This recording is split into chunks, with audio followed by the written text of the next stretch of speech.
Yo les potes, j'espère que vous allez bien. On se retrouve sur Epic 7 et nous n'allons pas faire un tuto guide comme d'habitude, mais plutôt une vidéo informative sur les prochains portails possibles qui risquent d'arriver pendant le courant de cet été. Donc juste avant de rentrer dans le détail de cette vidéo, n'hésitez pas encore une fois à vous abonner, à mettre un petit like, un commentaire, c'est pour soutenir la chaîne. Je vous remercie d'avance. C'est parti pour le détail des prochains portails. Juste avant de rentrer dans le détail, je voulais préciser que je n'ai aucune information officielle, que c'est juste une supposition, parce que c'est des portails qui reviennent que pendant justement les étés, puisqu'ils sont sortis lors de cette période la première fois. Euh, donc c'est juste une vidéo plutôt informative et on va dire préventive pour vos signés et également vos pierres à ciel. Pour l'un des premiers personnages qui risquerait de sortir cet été, incessamment sous peu, je l'espère, parce que j'aimerais bien l'avoir, c'est Summer Iseria. Donc Summer Iseria est un excellent personnage PVP. Petite précision, j'englobe PVP, je parle bien évidemment de l'arène, des guildes et de la RTA. Par contre, Summer Iseria ne sera vraiment pas du tout, de mon point de vue, utile en PvE, même si vous pouvez la sortir de temps en temps, mais j'en vois vraiment pas trop l'utilité. Là où vraiment elle va exceller, ça va être vraiment en PvP. Concernant son artefact, je vous conseille d'essayer d'obtenir au moins un exemplaire, parce que c'est un très bon artefact et qui va très très bien pour Summer Iseria. Si vous êtes nouveau joueur, que vous n'avez pas beaucoup de signés et de pierres à ciel, je ne vous conseille pas d'aller invoquer sur Summer Iseria.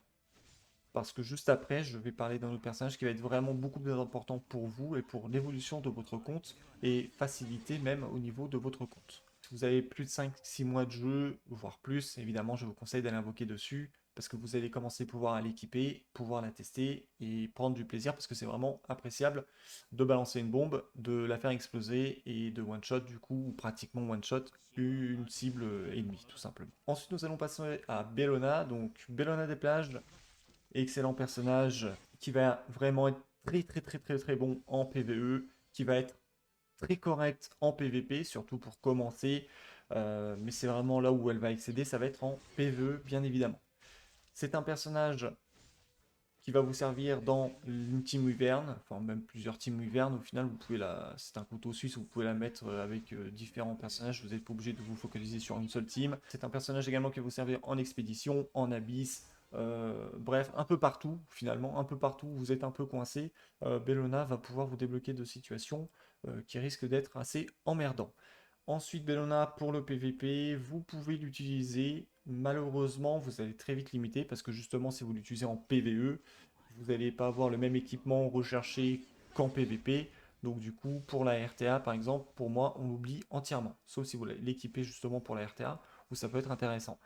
Sinon, pour monter un petit peu en arène, c'est vraiment assez cool. Et en guild, ça reste vraiment très correct. Concernant son artefact, là par contre, je vous conseille sincèrement d'aller chercher son artefact et voir jusqu'à remplir totalement sa rupture de limite parce que c'est vraiment une dinguerie. Quand vous faites la rupture de limite, donc niveau 30, vous allez avoir 100% de chance d'infliger des dégâts supplémentaires lorsque vous allez attaquer. Donc du coup, en fait, vous allez envoyer, admettons, votre sort 3 avec Bellona, vous allez mettre masse de dégâts, et en plus de ça, une fois que vous avez terminé votre animation de sort, vous allez faire exploser encore un peu de dégâts derrière, et peut-être justement, alors soit sécuriser, soit réduire votre temps de run au niveau de la Wyvern, et c'est vraiment très très appréciable. Donc son artefact, sincèrement, si vous pouvez la choper autant de fois que possible, chopez-la, c'est vraiment très très bon. Concernant les doublons de Bellona, c'est pas une obligation, donc n'allez pas forcément chercher de doublons sur Bellona. Donc voilà pour Bellona, très très bon personnage PvE et très correct en PvP, bien évidemment.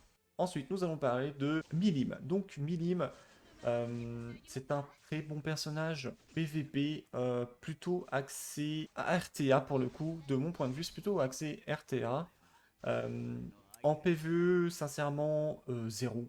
Pour moi, c'est 0. Donc, on va revenir sur la partie PvP. Vous pourrez l'utiliser un petit peu partout, donc que ce soit arène, guild ou RTA, mais là où vraiment elle va être très intéressante à jouer, c'est en RTA. Par contre, c'est pas un personnage que vous avez pick par défaut, c'est plutôt un personnage que vous venez en contre de certains autres personnages. Concernant son artefact, alors là c'est totalement OSEF, on s'en fout totalement de son artefact. Pas obligé d'en avoir un exemplaire, pas obligé. Si après vous le chopez lors de vos poules, bah, tant mieux pour vous. Mais c'est vraiment pas un artefact si intéressant que ça pour Milim. Et on va attaquer pour l'un des derniers portails qui j'espère va revenir parce que ce serait vraiment très cool, même sur mon petit compte ou même sur le gros parce que je n'ai pas eu le personnage. Ça serait Rimuru. Donc là où Rimuru va vraiment être très intéressant, ça sera plutôt dans la partie PVP, PVE. Pour moi, c'est vraiment zéro.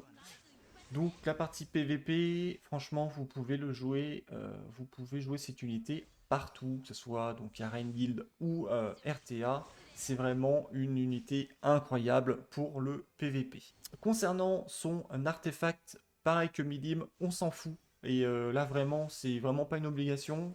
Beaucoup de personnes mettent l'artefact justement de Rimuru, mais c'est vraiment pas une obligation de toute façon. Vous avez entre autres un artefact de guild qui est vraiment très très bon pour Rimuru et beaucoup plus accessible et obtenable que le sien, que de dépenser un corps dessiné ou des pierres à ciel. Bref, vous avez compris un peu le délire.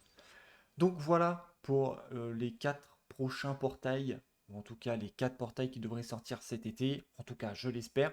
Bien évidemment, nous ne sommes pas à l'abri qu'il puisse y avoir de nouveaux portails avec des unités, on va dire, spéciales été qui sortent, et ça serait encore plus intéressant de faire une vidéo à ce moment-là si jamais c'est vraiment le cas.